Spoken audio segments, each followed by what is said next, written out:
NC Epsilon Region 3, and today we're going to be talking about using time on Bailey Mountain to clear minds for focus during the tumult. My name is Madison Thomas, and I'm a senior at Mars Hill University, and I am a biology major. My name is Brogan Hefner. I'm also a senior, and I'm a criminal justice major with a history minor. Hi, my name is Jordan Schmucker. I have my degree in mathematics, and I'm getting my master's in arts of teaching. Hi, my name is Katie Todd. I'm a junior and I'm majoring in biochemistry. So looking at some background information for our project, we looked at some resources, and researchers were really interested on how spending time in a biodiverse environment can help reduce stress. Stress triggers a fight or flight response in the body controlled by hormones and neurotransmitters in the brain. Physical activity releases mood-enhancing chemicals like endorphins, serotonin, dopamine, and this promotes brain health. However, chronic stress can reduce exercise motivation. Dopamine, which is also known as the happy drug, is a key neurotransmitter, and it affects both stress and exercise. So we wanted to look at being in a natural environment with lots of biodiversity having the same effect as exercise. And understanding these relationships can help us find ways to manage stress better and live healthier lives. For our study, we had two groups, an experimental group and a control group. For the experimental group, they had 3 physical activities. The first being a mile walk on our campus greenway, and the second being a hike on Bailey Mountain, or averaging around 30 minutes, and the third being the same thing.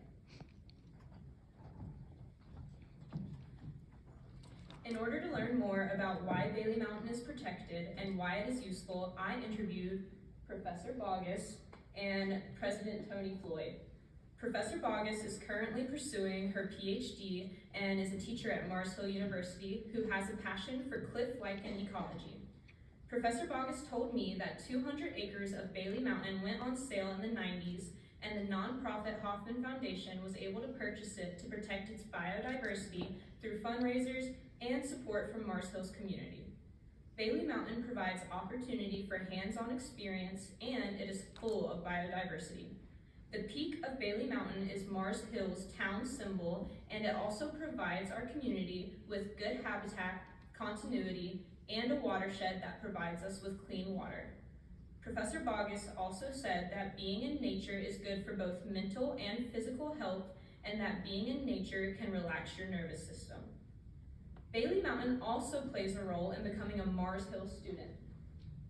Every year, President Floyd leads first-year students in a hike up the mountain called the Bailey Mountain Hike. President Floyd is a major leader on and off campus, and he has led our university through the tumultuous pandemic.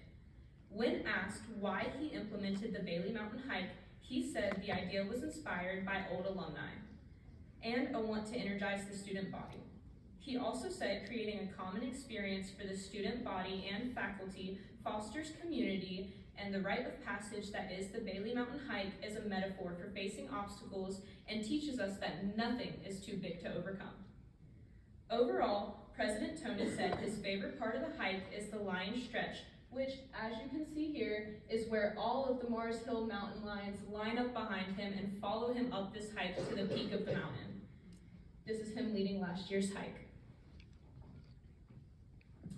So as Jordan had said, we had 2 groups from a Health and Human Performance 111 class, and one being the experimental, one being the control. The control just went about their everyday life and did their norm, where the experimental, we took on hikes on Bailey Mountain and walks on the Greenway. And so before collecting all the data, we sent out a pre-survey through Google Forms, and we collected class status, we collected their age, their overall anxiety, and test anxiety. So seen here, the class status was 75% first-year students. The rest were juniors and sophomores. For age, most of the students were between 18 to 19 years old, and the rest were 20 to 21. So for pre-test anxiety, there was a predominant 3 ranking, and this means that it was pretty consistent with their anxiety, and how we did it was through a 1 to 5 scale, 1 being very minimal stress, 5 being a lot of stress.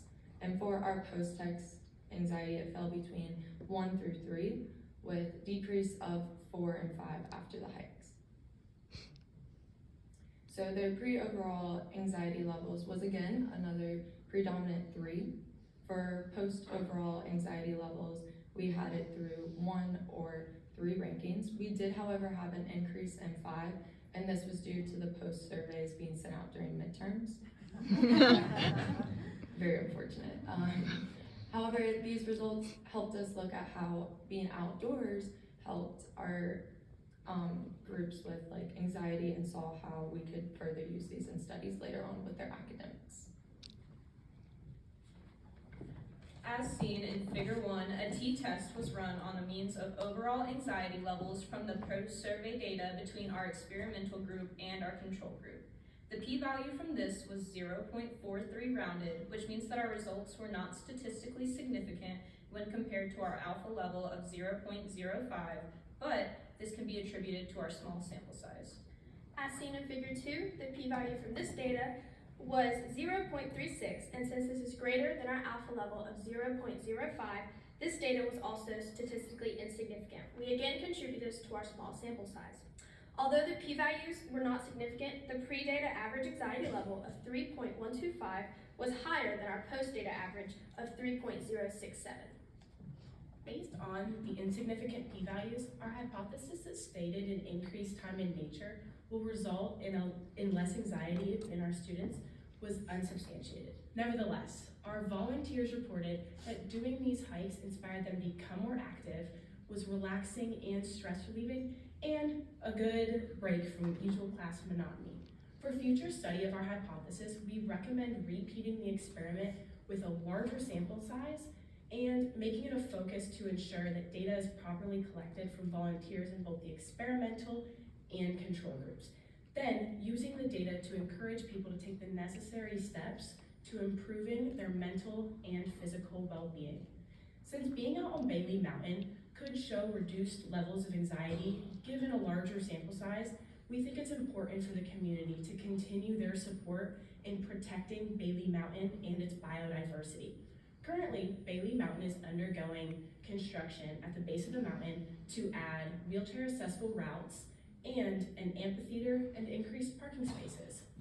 Making changes to ensure that Bailey Mountain is accessible and available to a variety of people is not only necessary, but can continue to help the students of Mars Hill University relieve stress and anxiety in tumultuous times. Here is a photo of our volunteers from the first hike overlooking Mars Hill. These are our photo citations, and in closing, we would like to give special acknowledgement to a few people who helped this project happen. We would like to thank Professor Bogus and President Floyd for their time and interviews, Professor Bell for leading our hikes up Bailey Mountain, and Professors Albin and Hunt for using their class time to help us work on this project. We would also like to give a special thank you to Dr. Stile for leading us through this project and being our advisor, and a very special to Eddie Ball for driving us here and being our comedic relief. Thank you.